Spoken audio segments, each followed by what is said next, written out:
In the summer of 1977, the streets of New York City simmered with an invisible terror, one that would soon shatter the illusion of safety for its residents. Within the tumultuous life of Richard David Falco, born on June 1, 1953 in Brooklyn, New York, a transformation was underway, one that would give rise to the infamous moniker, Son of Sam. As we embark on a chilling journey through the life, crimes, and capture of this notorious serial killer, we peer into the dark recesses of the human psyche, seeking to understand the unfathomable depths to which one man would descend, leaving an indelible mark on the annals of criminal history. David Berkowitz, originally Richard David Falco, was born on June 1, 1953, in Brooklyn, New York, to unmarried parents who separated before his birth, leading to his adoption. His adoptive parents swapped his first and middle names, naming him David Berkowitz. This early life chapter was marked by the absence of his biological parents. From a young age, Berkowitz displayed signs of violent tendencies that would define his life. Despite his above-average intelligence, he lost interest in school and turned to rebellious activities including petty theft and a troubling fascination with fire.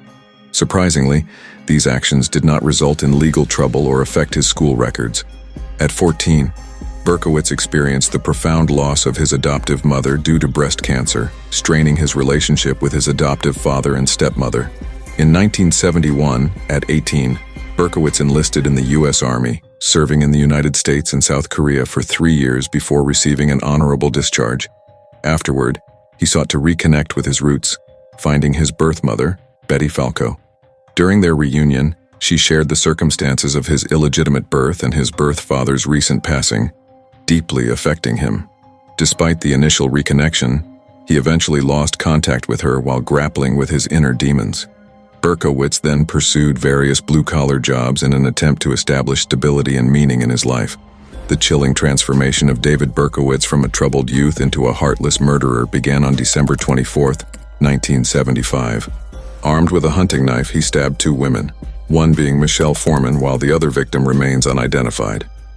This marked the start of his notorious Son of Sam spree, terrifying New Yorkers and escalating to a reign of terror. Berkowitz's troubled upbringing, the loss of his adoptive mother, and emotional turmoil with his birth parents contributed to his dark path. Demons within him led him down a nightmarish road, forever impacting the lives of those he encountered. The descent into madness for David Berkowitz began in the mid-1970s, when he became convinced that a neighbor's black Labrador retriever, Harvey, was more than just a pet. In his tormented mind, this dog harbored a malevolent spirit that issued commands to commit unspeakable acts. This grotesque delusion seized hold of Berkowitz's consciousness, propelling him toward meticulously planned and executed murders that would terrify an entire city. Berkowitz's troubled upbringing, characterized by a mother who abandoned him and the nagging feeling of rejection, may have provided fertile ground for his eventual madness. It was as though he sought refuge in the dark corners of his mind, finding solace in the twisted narratives he wove. On July 29, 1976, in Pelham Bay, the Bronx, gunshots disrupted the quiet. Donna Lauria and Jody Valenti, both in their late teens, were in Valenti's parked car, reminiscing about a disco night. An armed man with a concealed pistol approached, unleashing a hail of bullets. Donna died instantly, leaving Jody with indelible physical and emotional scars. On October 23, 1976, darkness struck again in Flushing, Queens. Carl Denaro, a 20-year-old Citibank security guard, and Rosemary Keenan, an 18-year-old Queens college student, sat in Keenan's parked car when the windows suddenly shattered from bullets. Rosemary fled for help, unaware of the bullet's impact. Carl, bleeding with a head wound, needed a metal plate to mend his fractured skull. November 27, 1976, brought tragedy to Floral Park. High school student Donna DeMasi, 16, and Joanne Lamino, 18, a student at Martin Van Buren High School, were walking home from a movie. A man in military fatigues approached them, seemingly seeking directions. In an instant, he revealed a revolver, and shots rang out. Donna was struck in the neck but clung to life while Joanne was shot in the back, her life forever altered. On January 30, 1977, near the Forest Hills Long Island Railroad Station in Queens, Christine Freund, 26, a secretary, and her fiancé John DL, 30, a bartender, were getting ready for a night of dancing. Gunshots rang out, prompting John to flee for help.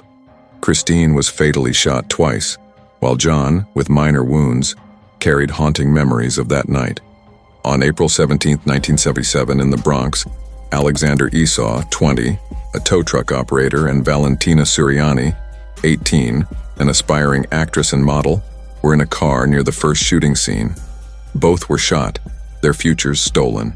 Valentina died on the spot, and Alexander, unable to identify his attacker, succumbed to his injuries hours later. On June 26, 1977, an eerie twist occurred. Sal Lupo, 20, a mechanics helper, and Judy Placido, 17, a recent high school graduate, left a Queens disco. Around 3 a.m., their parked car turned into a battleground with 3 gunshots piercing the night. Both miraculously survived, but not unharmed. Their prior discussion about the Son of Sam case hanging in the air like an eerie premonition. In Brooklyn on July 31, 1977, the final act of violence occurred. Stacy Moskowitz, 20, a secretary, and Robert Violante, 20, a clothing store salesman, were on their first date in Violante's car under a streetlight in Bath Beach. But their romantic moment was shattered as an unknown assailant approached and bullets pierced the car. Robert lost his left eye, forever changed, while Stacy's life slipped away, leaving a story of love and loss. During his killing spree, Berkowitz left taunting letters at the crime scenes, each signed with the eerie moniker Son of Sam. These letters contained cryptic messages and bizarre references to demons and satanic forces. They not only confounded investigators but also deepened the public's morbid fascination with the case and added fuel to the hysteria. The investigation into the Son of Sam case launched one of the most extensive and intense manhunts in New York City's history. In response to the city's escalating panic, the police formed a specialized task force exclusively dedicated to tracking down the elusive killer. They sifted through thousands of leads and interviewed countless witnesses, yet Berkowitz remained an enigma, seemingly always one step ahead. The media frenzy surrounding the case only intensified the pressure on law enforcement. A crucial breakthrough in the case came from Cecilia Davis, 49, who lived near the Gravesend Bay area. Around 2:30 a.m. on the night of the murder, she encountered a strange man with a rigid right arm. Minutes later, she heard gunshots and a car horn. Convinced he was the killer, she told detectives she saw a police officer ticketing a cream-colored car near the murder scene. It was later revealed that Berkowitz used his own registered 1970 Ford Galaxy as a getaway car.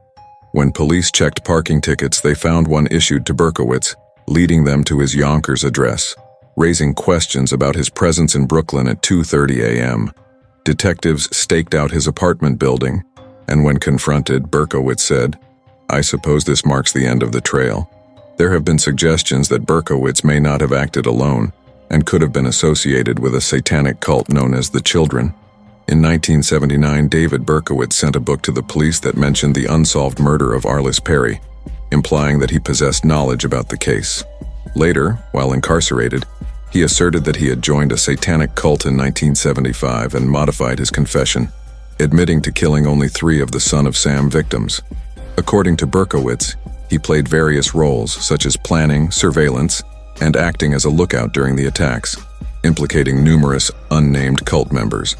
He identified 2 cult members, John and Michael Carr, both of whom are now deceased, as being involved in some of the attacks. Berkowitz also alleged the involvement of a Yonkers police officer in the cult. These claims have been met with skepticism, and their credibility remains questionable. The narrative surrounding Berkowitz's connection to a cult has added complexity to the infamous Son of Sam case. The trial of David Berkowitz unfolded as a gripping courtroom drama, a harrowing confrontation with the embodiment of evil.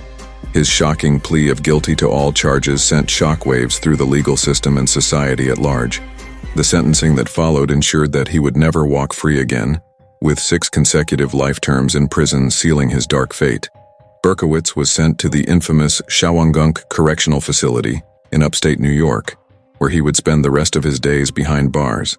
As we conclude our haunting trek through the life of David Berkowitz, the Son of Sam, we'd like to thank you for joining us.